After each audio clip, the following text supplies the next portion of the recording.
this panel here. The 2011 budget agreement between President Obama and Republicans has led to cuts in defense spending that by most accounts have hurt the Virginia economy.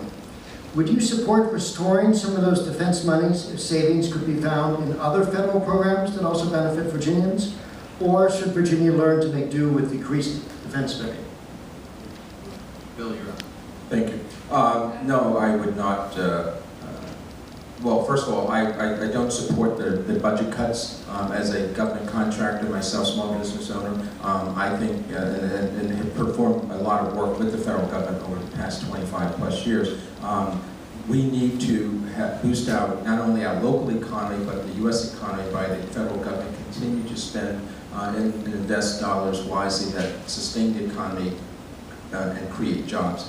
Here in the Washington metropolitan area, particularly in this district, we're heavily dependent upon not only the federal government, but the Department of Defense with its military installations and the men and women that serve our great country that are both active and retired that live in this region. We need to make certain that we continue to provide job opportunities, that contracting opportunities are there for them, and I would work with my colleagues in Congress and the Department of Defense and the White House to identify other ways to prevent further cuts.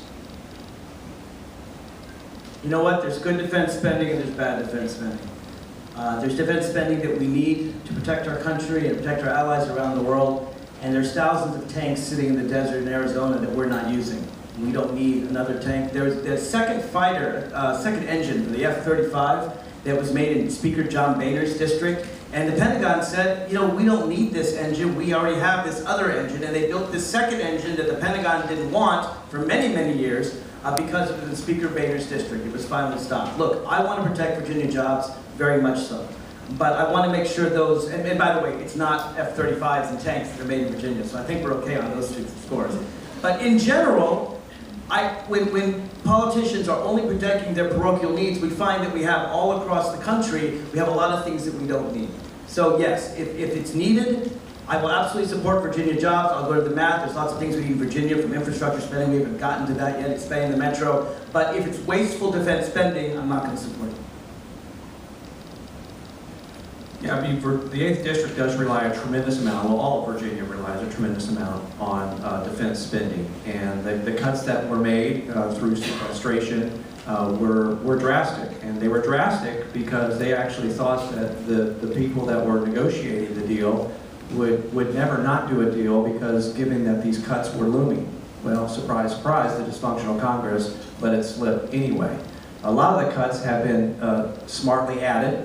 And that I mean that they were applied appropriately.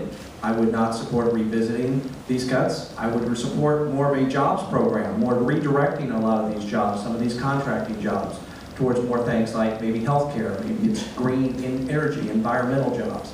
I talked earlier about supporting a millionaire's tax. In millionaire's tax, where people are paying their fair share, we take that revenue and start putting people back to work on all sectors, the transit, the repairing our grid, or crumbling roads and bridges and things like that. So I would support keeping the cuts at